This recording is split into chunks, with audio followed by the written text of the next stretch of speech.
Assalamualaikum warahmatullahi wabarakatuh. Salam sejahtera bagi kita semua. Salam, Om Swastiastu, Namo Buddhaya, dan salam kebajikan. Halo semua, perkenalkan, nama saya Ika Aprila Pristianti dengan NIM 2301114055. Saya dari Program Studi Ilmu Administrasi Publik Universitas Riau. Jadi, di video kali ini saya akan menyampaikan mengenai resensi dari salah satu jurnal.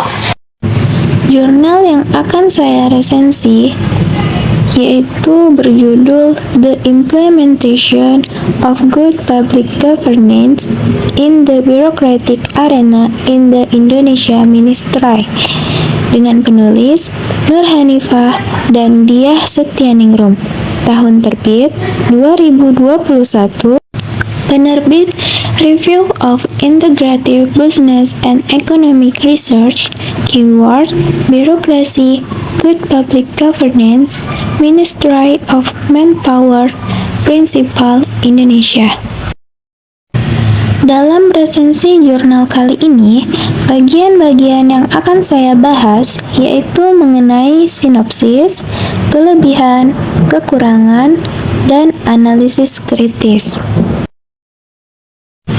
Langsung saja, yang pertama mengenai sinopsis, yang mana artikel jurnal ini menganalisis mengenai penerapan prinsip Good Public Governance atau GPG di Kementerian Ketenagakerjaan Republik Indonesia periode 2015 sampai dengan 2018, khususnya di ranah birokrasi, yang tujuannya yaitu untuk menganalisis implementasi 5 prinsip Good Public Governance atau GPG, yaitu antara lain yang terdiri dari partisipasi, keadilan, akuntabilitas, transparansi, dan efisiensi di Kementerian Ketenagakerjaan.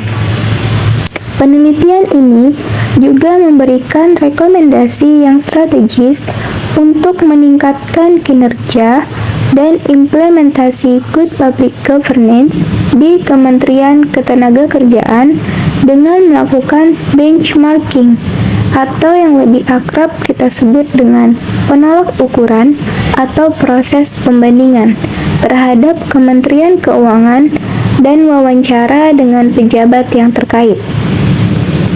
Artikel jurnal ini juga menjelaskan bahwa Kementerian Ketenagakerjaan dipilih karena mereka berperan melayani masyarakat dan memiliki fungsi yang serupa dengan prinsip Good Public Governance di ranah birokrasi. Artikel jurnal ini melakukan penelitian menggunakan metode deskriptif kualitatif dengan menganalisis data sekunder dan melakukan wawancara, sehingga hasilnya menunjukkan prinsip partisipasi dan akuntabilitas memiliki tren positif yang konsisten, sedangkan prinsip lain mengalami tren naik turun. Contohnya seperti prinsip transparansi yang menurun karena laporan keuangan yang tidak terakses.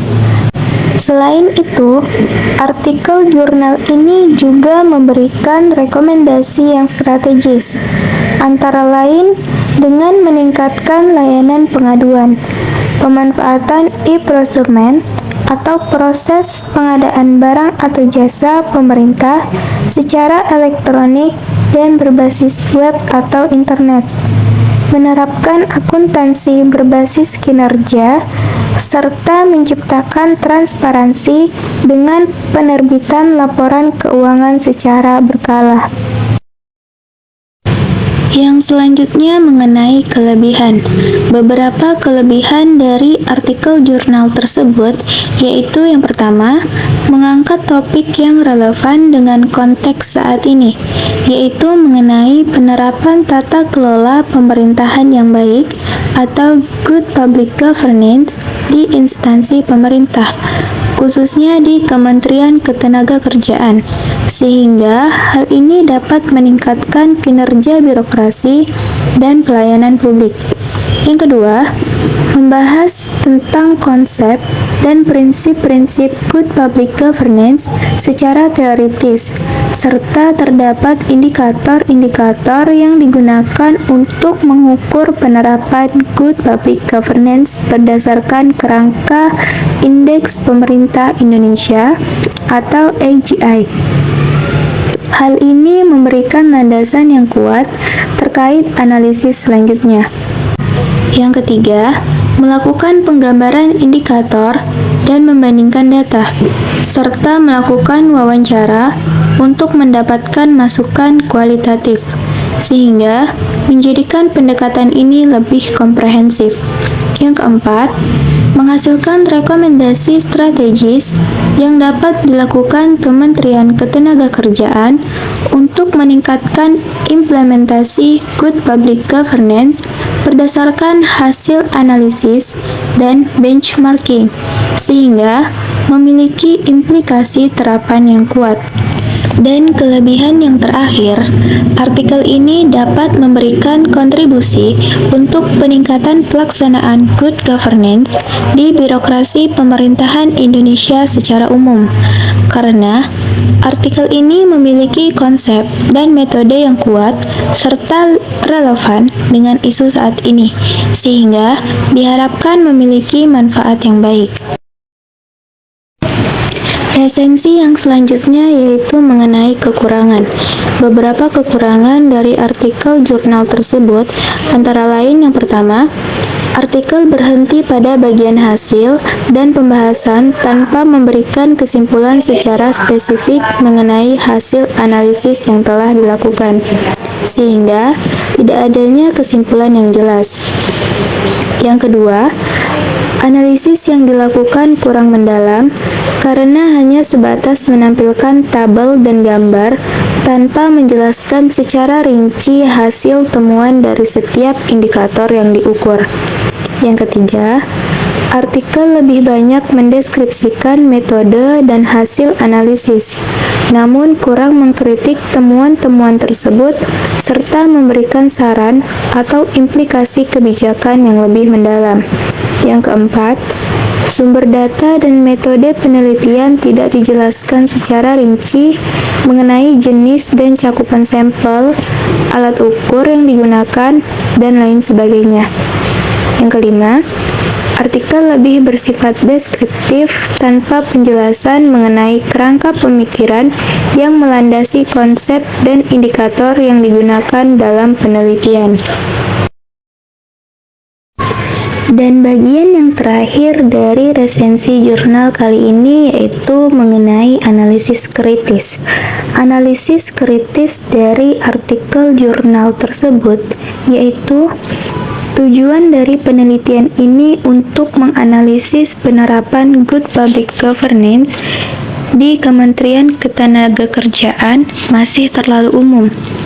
Sebaiknya lebih fokus ke aspek-aspek tertentu dari good public governance seperti tingkat partisipasi masyarakat, transparansi, akuntabilitas, atau prinsip good public governance mana yang paling baik dipatuhi.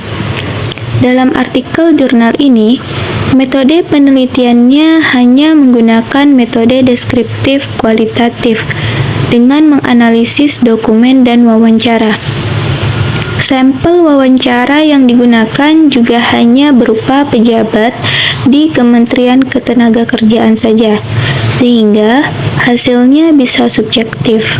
Sebaiknya, tambahkan sampel dari stakeholder eksternal dari masyarakat, LSM, atau akademisi untuk mendapatkan perspektif yang lebih objektif. Serta, sebaiknya ditambahkan metode kuantitatif seperti survei untuk mendapatkan data primer secara langsung dari responden.